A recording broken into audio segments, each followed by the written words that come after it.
11:10 p.m. It is Sunday, June 29th. Tonight, the numbers are heavy. Gaza lost 23 more lives just hours ago. Israeli forces continue to suffer losses from Iran's missiles strikes. Iran reports its own casualties from Israeli hits, and Ukraine, and by extension Russia, reports at least one more F-16 pilot killed. I'll bring you the latest tallies, then help you close the night with something soothing, a few gentle ideas to ease the mind and help you rest well. Let's start talking about Gaza.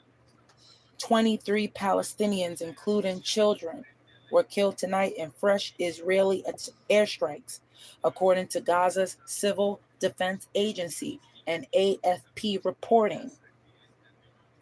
The overall death toll in Gaza has now passed 56,500 plus civilians since October 2023, and that is according to TheGuardian.com and two other sources. What's going on in Israel? Iran's missile strikes have claimed at least 24 Israeli lives since mid-June, including 8 tonight alone during the first wave, according to WSJ.com and 3 other sources. Additionally, a British-Israeli soldier, Sergeant Yisrael Nathan Rosenfeld, was killed tonight by an explosive device in Gaza, according to timesofisrael.com and 4 other sources. What's going on in Iran? Israeli airstrikes on Iran's nuclear sites have killed at least 657 Iranians in total, including 71 at Evin prison, and nightly attacks continue, according to abcnews.go.com and 5 other sources. What's going on in Ukraine and Russia? Russian drone and missile waves continue. Ukraine lost F-16 pilot Maxim Ustamenko tonight, bringing pilot fatalities from these mixed attacks to at least one more, according to Reuters.com and 6 others. Welcome, Laith. Welcome, welcome. Thank you for coming into the program. Welcome. Now that I have spoken the news right now, we have brought you hard truths tonight. Now, let's close with calm. And yes, here we bring you the latest war news. Welcome, OJ Winner. Welcome, welcome. I welcome everyone here. Everyone is welcome here. Every single person is welcome here.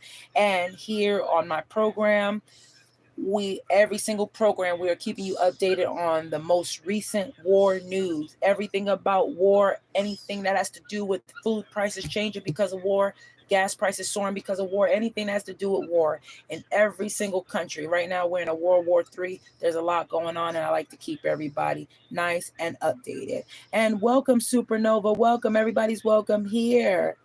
Yes, welcome. Welcome, everybody. Abstract Gaming as well. Welcome.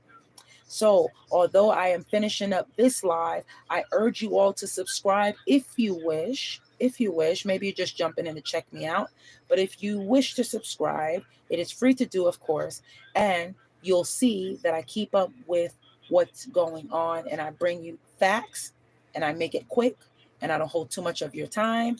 Very old school and to the point with factual information. I load up every hour on the hour. I am on live, because I want you all to know that the news is coming right away, right now, because I know that a lot of folks, it's a lot going on, and some folks got different sources here, different sources there, and so it's important to get the facts straight. Of course, life is too short to be worrying about war indeed. However, everybody has the options. I make sure that my titles are very clear indeed, with all due respect. So if folks are not interested in hearing about this topic, please excuse yourself with all due respect, because I don't want anybody to feel any certain way here. Thank you. But now that we've brought you hard truths tonight, now let's close with some calm. Try these simple rituals for rest and resets. You can brew, I often brew tea, green tea usually, but brew some chamomile or lavender tea to kind of rest you a little bit, because there is a lot going on with war and everything going on. And sometimes you got to rest a little bit. Not sometimes, you have to rest and you have to find other things to put your mind on. Another thing that you can do, man or woman, you can pick up a crochet or a knitting project and count the stitches, count breaths, take your time to relax until you fall asleep. You can also read a chapter from an inspiring or a classic book before bed. That is really good too, as well, will be my suggestion. Also, as well, journal one hopeful thought or gratitude for the day. Write down something that can show, that can give you some gratitude for the day. Remember that you are important as well.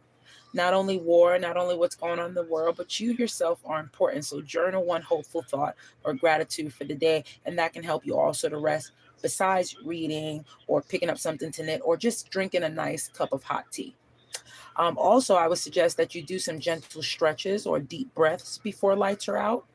That's another way that you can relax and rest yourself and kind of take your mind off of war for a while, but there's a lot going on.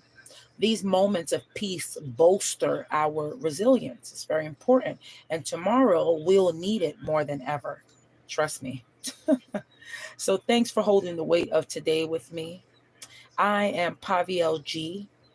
If this episode grounded you, share it so someone else can breathe easier tonight. Also, please subscribe for real-time clarity from this front porch. And for now, with tea in hand, yarn or book at ready, I want you to sleep well, get some rest, and we'll face tomorrow together, God willing. Good night.